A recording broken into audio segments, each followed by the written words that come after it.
বৈজ্ঞানিকরা বলতেছেন এই সূর্যের ভিতরে ৬০০০ ডিগ্রি সেলসিয়াস তাপমাত্রা রয়েছে। আল্লাহর পয়গম্বর বলেন হাসরের মাঠ যখন কায়েম হয়ে যাবে, ওই সূর্যটা আকাশের মধ্যে যেই সূর্যটা আছে ৬০০০ ডিগ্রি সেলসিয়াস তাপমাত্রা নিয়ে রয়েছে, এই ডিগ্রি সেলসিয়াস তাপমাত্রা নিয়ে রয়েছে এই সূর্যটাকে। এই সূর্যের ভিতরে এখন যে কিরণ রয়েছে, তাপমাত্রা রয়েছে, আল্লাহর পয়গম্বরের সময় মাপার কোনো যন্ত্র ছিল না। আল্লাহর পয়গম্বর জবানে বলেছেন এই সূর্যের ভিতরে আল্লাহ পাক এই সূর্যের কিরণ থেকে তাপমাত্রাটাকে ৭০ গুণ বাড়ায় দেওয়া হবে। ৭০ গুণ যখন বাড়ায় দেওয়া হবে, কতটুকু পরে আসবে? মানুষগুলো যখন দ্বিতীয়বার সিংহায় ফুৎকার দিবেন, এই মানুষগুলি জমিনের ভিতরে থেকে যেখান থেকে যেখানে তার কবর হয়েছে ওই জায়গার মধ্যে দাঁড়ায় যাবে। আল্লাহর পয়গম্বর বলেন সমস্ত মানুষগুলি হাসরের ময়দানে যখন দাঁড়াবে, এই মানুষগুলি উলঙ্গ হয়ে দাঁড়াবেন। আর জায়গা কতটুক পাবেন? বলে জায়গা পাবে দুইটা পা এক জায়গায় রাখিয়া, দুইটা পা রাখতে যেই সমুদ্রটুক জায়গা আছে এতটুক জায়গা পাবে, এর চেয়ে বেশি পাবে না। এই মানুষগুলি এতটুক জায়গা পাবে। আল্লাহর পয়গম্বরের আদরের স্ত্রী হযরতে আম্মা জান আয়েশা সিদ্দিকা রাদিয়াল্লাহু তাআলা আনহা বলেন, ইয়া রাসূলুল্লাহ, ইয়া হাবিবাল্লাহ, আপনি যে বলতেছেন সমস্ত মানুষগুলি উলঙ্গ হয়ে হাসরের ময়দানে দাঁড়াবে, আমি আয়েশাও কি সেই দিন উলঙ্গ হয়ে দাঁড়াবো? আমি আয়েশা কি উলঙ্গ হয়ে দাঁড়াবো নাকি? বলে আয়েশা তুমি উলঙ্গ হয়ে দাঁড়াইবা। বলে আপনার মেয়ে ফাতেমা কি উলঙ্গ হয়ে দাঁড়াবে?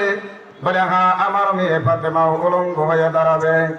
আম্মা জান আয়েশা সিদ্দিকা রাদিয়াল্লাহু তাআলা আনহা বলেন, ইয়া রাসূলুল্লাহ, ইয়া হাবিবাল্লাহ, সমস্ত মানুষের ভিতরে আমি তো যদিও আবু বকরের মেয়ে, আপনার আদরের স্ত্রী, আমিও যদি উলঙ্গ হয়ে দাঁড়াই, ফাতেমাও যদি উলঙ্গ হয়ে দাঁড়ায়, তাই আপনি যে বিশ্বনবী, আপনার মর্যাদা কোথায় থাকলো? আপনার মর্যাদা কোথায় থাকলো গো ইয়া রাসূলুল্লাহ? কত না লজ্জা হবে সমস্ত মানুষের সামনে উলঙ্গ হয়ে দাঁড়ায়া যাব। আল্লাহর পয়গম্বর বলে আয়েশা তুমি তো মনে করতেছো সমস্ত মানুষগুলি তোমাদের দেখবে? বলে না না না, কেউ কারো দিকে তাকানোর সুযোগ পাবে না। এমন সময় আবার আল্লাহ পাক ফেরেশতাদের ডাকটা বলবে, জিবরাইল, ইসরাফিল, মিকাইল, আজরাইল কোথায়? সমস্ত ফেরেশতাদের লাইন ধরে দাঁড় করায় দিবেন। লাইন ধরে দাঁড় করায় দেওয়ার পর আল্লাহ পাক ডাকটা বলবে, ও আজরাইল, জিবরাইল, ফেরেশতা যাও জাহান্নামকে এই হাসরের ময়দানে টেনে টেনে জাহান্নামকে নিয়ে আসো। জাহান্নামকে যখন টেনে নিয়ে আসা হবে, জাহান্নাম মানুষকে দেখে এরকম, মানুষকে দেখে ছাওয়া করতে থাকবে। জাহান্নাম যখন সামনে নিয়ে আসা হবে, সামনে এরকম জাহান্নাম, উপরে সূর্য কতটুকু উপরে? বলে মানুষের চুরমা দানির ভিতরে চুরমা দেয়, চুরমাটার সলা যতটুকু লম্বা এতটুক মানুষের উপরে, মাথার উপরে সূর্য থাকবে।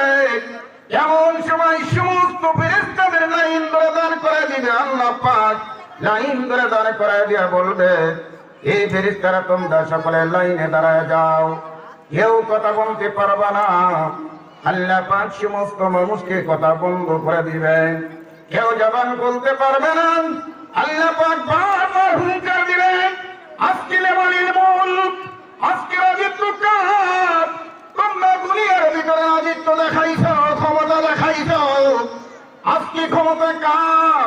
আমি আল্লাহ ছাড়া ক্ষমতা কারো নাই, আমি আল্লাহ পাক লিমানিল মুলক।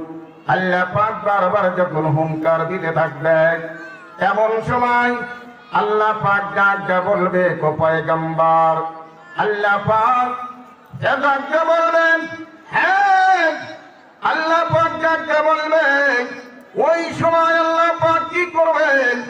আল্লাহ পাক ডাকতে বলবে, লৌহে মাহফুজকে ডাকতে বলবে, হে লৌহে মাহফুজ, লৌহে মাহফুজ তোমার কাছে আমি কোরআনকে আমানত রেখে দিয়েছিলাম, সেই কোরআন তুমি কোথায় রেখেছ? লৌহে মাহফুজ ডাকটা বলবে, আল্লাহ আমি তো কোরআন জিবরিল ফেরেশতার কাছে দিয়ে দিয়েছি। আল্লাহ পাক এমন সময় ডাকটা বলবে, রাগান্বিত হয়ে যাবে। আল্লাহ পাক বলবে, লৌহে মাহফুজ, আল্লাহ পাক কোরআনকে লৌহে মাহফুজের ভিতরে সংরক্ষিত করে রেখেছিল। আল্লাহ পাক লৌহে মাহফুজের ভিতরে যখন কোরআনকে রেখে দিয়েছিল, ও বন্ধুরা আমার সময় আমার বেশি নাই, এই জন্য আমি আলোচনা বেশি দীর্ঘায়িত করতে পারবো না, সময় সংকীর্ণ। আল্লাহ পাক লৌহে মাহফুজকে বলবে, আল্লাহ লৌহে মাহফুজ কোরআন কোথায় রেখেছ? বলে, আল্লাহ লৌ কোরআন আমি তো জিবরিল ফেরেশতার কাছে দিয়ে দিয়েছি। জিবরিল ফেরেশতাকে বলবে, জিবরাইল তুমি কোরআন কোথায় রেখেছ? বলে, আমি মুহাম্মদুর রাসূলুল্লাহ সাল্লাল্লাহু আলাইহি ওয়াসাল্লামের কাছে কোরআন আমানত রেখে দিয়েছি। আমার কোরআন আমি ওই লৌহে মাহফুজ থেকে জিবরিল আমিন আলিয়া পয়গম্বর মুহাম্মদুর রাসূলুল্লাহ সাল্লাল্লাহু আলাইহি ওয়াসাল্লামের কাছে আমি আমানত রেখে দিয়েছি। আল্লাহর পয়গম্বরকে বলবেন, ইয়া রাসূলুল্লাহ আপনি আমার কোরআন কোথায় রেখেছেন? বলে, আমি তো ১৬ লক্ষ সাহাবীর ভিতরে ভাষণ দিয়া, আমি আল্লাহ ১৬ লক্ষ সাহাবীর সামনে ভাষণ দিয়া তাদের কাছে আমি কোরআন আমানত রেখে দিয়েছি। আমি তাদের কাছে কোরআন আমানত রেখে দিয়েছি। আমি সাহাবীদের কাছে ভাষণ দিয়া, আমি ১৬ লক্ষ সাহাবীদের কাছে ভাষণ দিয়া আমার সমস্ত উম্মতের কাছে কোরআন আমি রেখে দিয়েছি। সমস্ত সাহাবীরা বলবেন, আল্লাহ পাক যখন পয়গম্বর বলবেন, সমস্ত সাহাবীদের কাছে আমি কোরআন ভাষণ দিয়ে রেখে দিয়েছি আমার উম্মতের কাছে আমানত। বলার সঙ্গে সঙ্গে আল্লাহ পাক দিয়ে বলবে, দুনিয়ার ভিতরে সমস্ত সাহাবীদেরকে দাঁড় করায় ফেলবে। দাঁড় করানোর পর শুধু সাহাবীদের নয়, কিয়ামত পর্যন্ত যত উলামায়ে কেরাম আছে সমস্ত উলামায়ে কেরামকে আল্লাহ দরবারে লাইন করে যখন দাঁড় করাবে, দাঁড় করানোর পর আল্লাহ পয়গম্বর দেখবে সমস্ত উলামায়ে কেরামকে আল্লাহ পাক হাসরের ময়দানে লাইন ধরে দাঁড় করায় ফেলেছে কোরআনের জবাব দেওয়ার জন্য। কোরআনের আমানত কেমন করে আদায় করেছ, এই আদায় করার জন্য, এইটা জবাব নেওয়ার জন্য সমস্ত উলামায়ে কেরামকে দাঁড় করায় ফেলবে। সাহাবী আজমাইনরা দাঁড় হয়ে যাবে। আর যখন লাইন ধরে দাঁড় করায় ফেলবে, দাঁড় করানোর পর আল্লাহর পয়গম্বর তাকায়া দেখে তার উম্মতগুলা লাইনে দাঁড়ায় গেছে। আল্লাহর পয়গম্বর দেখতেছে এই সমস্ত উলামায়ে কেরামগুলি আল্লাহর কোরআনের আমানতের হিসাব দিয়ে জান্নাতে যেতে পারবে না। আল্লাহর পয়গম্বর বলে, ইয়া আল্লাহ আপনি কি আমাকে একটু সুযোগ দিবেন গো আল্লাহ? বলে, আপনি কি করবেন? বলে, এই যে লাইনে যে সমস্ত মানুষগুলি দাঁড়ায় গেছে, এইগুলি হলো আমার উম্মত।